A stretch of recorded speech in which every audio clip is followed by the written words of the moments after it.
Hi friends, welcome back to Triveni kitchens. ఈరోజు మనం రవ్వ గులాబ్ జామ్ ఎలా తయారు చేయాలో చూద్దామండి. చూడండి ఎంత బాగా వచ్చినాయో, చాలా టేస్టీగా 10 మినిట్స్లో చేసేసుకోవచ్చండి. చాలా జ్యూసీగా బాగున్నాయి. ఇదిగో చూడండి, నేను ఇక్కడ కట్ చేసి మరీ మీకు చూపిస్తున్నాను. ఎంత బాగున్నాయో చూడండి. ఇప్పుడు కావాల్సిన పదార్థాలు చూద్దామండి.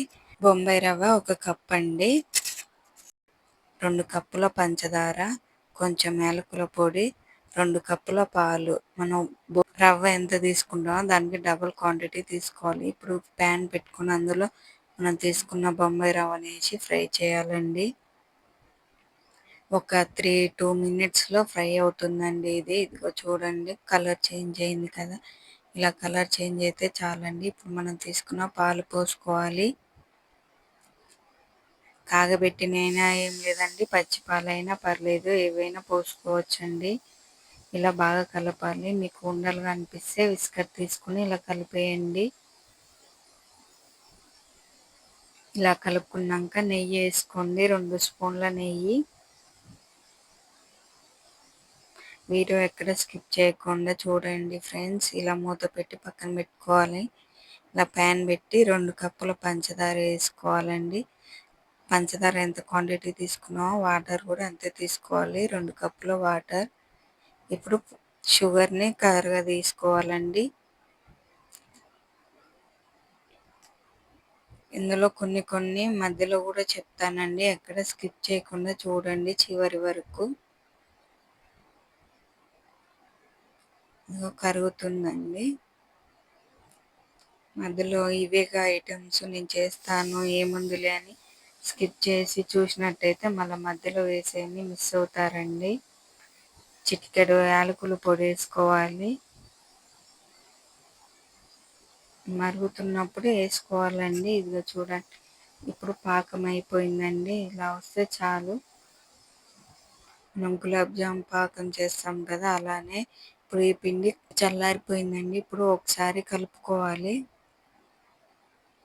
స్మూత్గా కలుపుకోవాలండి. నేను ఇక్కడ స్పీడ్గా చూపిస్తున్నాను. మైదా పిండి కొంచెం, ఒక 2 స్పూన్లు యాలకుల పొడి. మైదా పిండి లేకపోతే మీరు గోధుమ పిండి అయినా వేసుకోవచ్చండి, పర్లేదు. ఇలా మొత్తం పిండి ముద్దలాగా చేసుకోవాలండి, బాగా కలుపుకోవాలి. ఇలా కలుపుకున్నాక గట్టిగా ఉంటే కొన్ని పాలు పోసుకుంటూ మరీ కలుపుకోవచ్చు.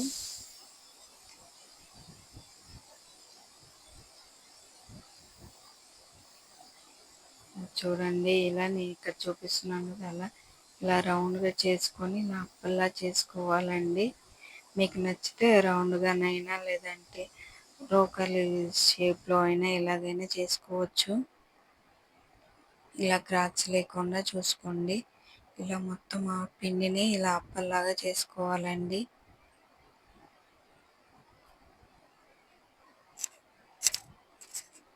చూడండి, ఇలా బాగా పిసికి ఇలా చేతిలో వేసుకుని రౌండ్గా చేస్తే మంచి స్మూత్గా వస్తాయండి. ఇలా అప్పల్లా చేసి ఇలా ప్లేట్లోకి తీసుకోవాలండి. ఇదిగో చూడండి,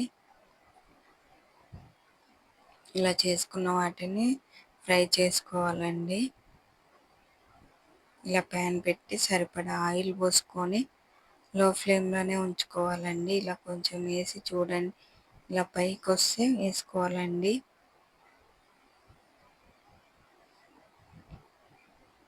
ఇలా ఒకదాని తర్వాత ఒకటిగా చిన్నగా వేసుకోవాలండి.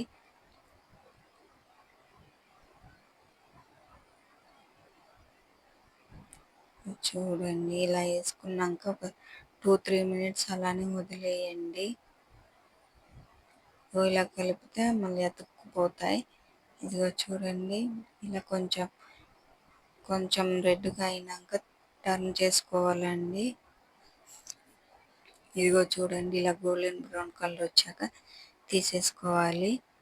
ఇలా అన్నీ తీసుకోవాలండి. చూడండి ఎంత చక్కగా ఉన్నాయో. సోడా, ఉప్పు గట్ల బేకింగ్ సోడా వేసుకుంటే నూనె అనేది పీల్చుకుంటుందండి. ఇలా వేసుకోకుండా చేసుకుంటే మంచిగా ఉంటుంది, గ్యాస్ ఇట్లా పట్టకుండా.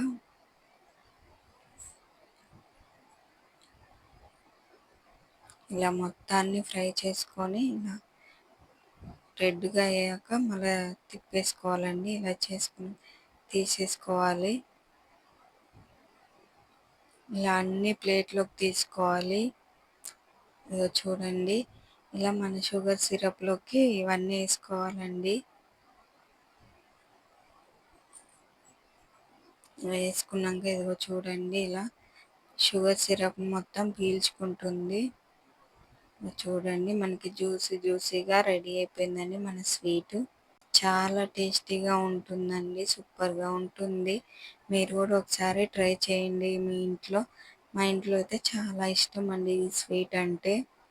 మీరు కూడా ఒకసారి ట్రై చేసి నాకు కామెంట్ చేయండి మీకు ఎలా వచ్చిందో. అంతేనండి, స్వీట్ రెడీ అయిపోయింది. నా వీడియో కనుక మీకు నచ్చినట్టయితే లైక్ చేయండి, షేర్ చేయండి, సబ్స్క్రైబ్ చేసుకోండి.